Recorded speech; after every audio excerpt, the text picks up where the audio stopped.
the video here, but I just wanted to let you know I've seen Godzilla now, and I want to do a review on it. Like I said I would when I thought I was going to see it a week earlier. And suffice it to say, this is a very, very good film. I really, really enjoyed this film.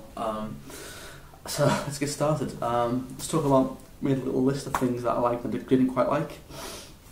So in this Godzilla film, we have Aaron Taylor-Johnson, Ken Watanabe, Bryan Cranston.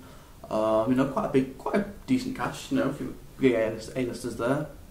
And this movie, the trailers looked amazing. Like, they showed off so much, and I think that's the problem. The trailers did show off a little bit too much, I think.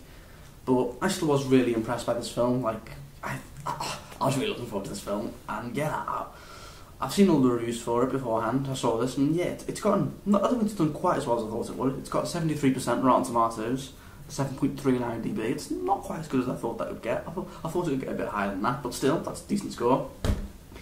And let's just talk about it first. So in this Godzilla film, basically it's about Godzilla. Basically, he's like a guardian or somewhat. He's like an ancient, millions of years old creature, and he's just dormant underground. And all those Pacific tests in the ocean, they were trying to kill him, and it didn't work. But it was pissing off. And we also see that Godzilla isn't the only monster in this film. There are also two other creatures called Mutos, massive unidentified terrestrial organisms, and they're basically they come from the same time period as Godzilla, but they like Mr. and Mrs. Muto. They like want to mate and create have little Muto babies, and yeah, they were badass. So basically the whole film is a setup about how the military are going to deal with these Mutos, and Godzilla's like, oh wait, I'll come deal with the Mutos for you.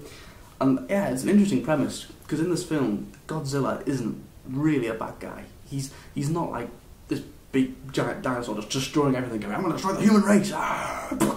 No, he's not. He is in fact just hunting. He's hunting these Mutos because he can sense them, he can smell them, and he just wants to restore balance. He has nature's plan to restore balance to the world by just killing these two Mutos and then returning to the ocean dormant. And yeah, that's pretty much the plot.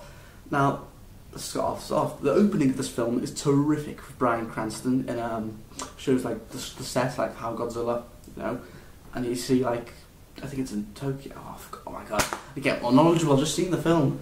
It's like a gas power station, and the Mutos are hibernating, and it's causing tremors, and it destroys. And it's a terrific opening. You know, Bryan he loses his wife for the character. And yeah, terrific acting from Bryan Cranston. He was amazing in this movie. My only problem is, he's not in it enough. You have a few more scenes of him after that, where he acts his heart out. He's easily the best character in the film, and then he just gets killed off. And you're like, what? No! Yeah, 40 minutes in the film, he gets killed off, and yeah, I wasn't a huge fan of that, and neither are most of the fans, because he was the most interesting character in this film when he gets killed off, and then he hands the reign over to his son, I can't remember what his name was. He's played by Aaron Taylor-Johnson. He was alright, you know. He was quite wooden and stoic, but he's playing quite an emotionless, wooden, stoic character because he's a soldier. So you can't really blame Aaron Taylor-Johnson for that, because he's not being like, hey, you know. I like Aaron Taylor-Johnson. He's a good actor. I liked him in Kick-Ass. He was good in Nowhere Boy. So yeah, he was alright. You know, he got the job done. But yeah, I would have preferred Bryan Cranston as the lead. And Ken Watanabe was in this film. He was great. He didn't get that much to do. He had a few one-lines. He was like with the trailer, like that in fact, or like we call him Godzilla. And that was great. Yeah, he was good in the film. The soundtrack was brilliant. Love the soundtrack. Yeah, all throughout the film, it just keeps you on your feet, and the soundtrack at the end was amazing too. Let's talk about Godzilla. That's obviously the main point. Godzilla was amazing, you know, great big design. He looked a lot better than he did back in the 1988 film. He was much better. Beefy, he was huge, and he's not fat. Japanese fans, he was amazing, loved him. And the Mutos were great too. That's the only thing.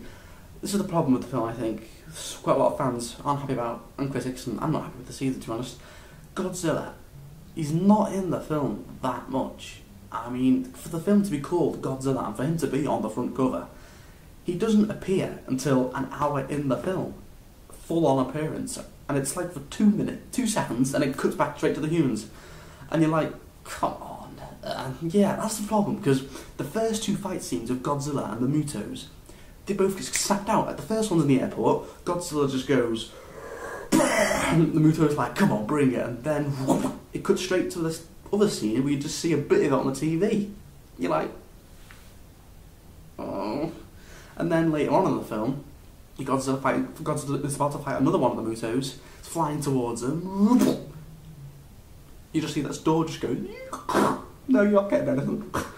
And you're like, come on. And then finally, you see Godzilla face off against both the Mutos in the end, and that didn't get cut, thank God. And it was amazing.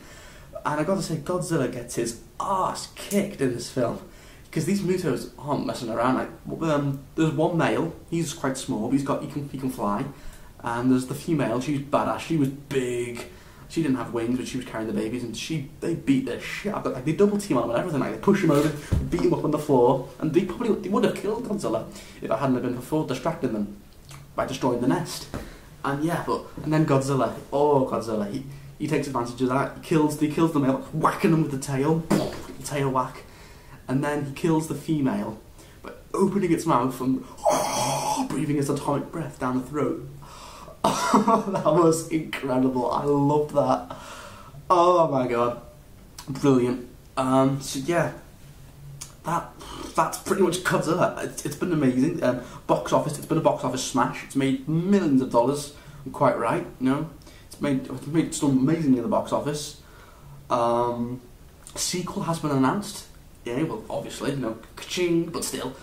Hopefully in the sequel, we'll get to see much more of Godzilla. Like, he won't be teased now. Bang on, in the sequel, we'll get Godzilla all the way through the film, okay? No 10-minute fight scene at the end of the film where you just see... I mean, don't get me wrong, it was amazing, but this film needed more of Godzilla and of Bryan Cranston. But apart from that, I did have a good time with this film. When Godzilla did appear, it was amazing. It just wasn't enough. This was sadly. But it still was a good film. I had a good time with it. I'm going to give Godzilla an 8 out of 10. So there you go, guys. That's my opinion on Godzilla. Let me know. I'm sure quite a lot of you have seen it. Let me know in the comments below what you think of Godzilla. Like, comment, subscribe, and Gojira.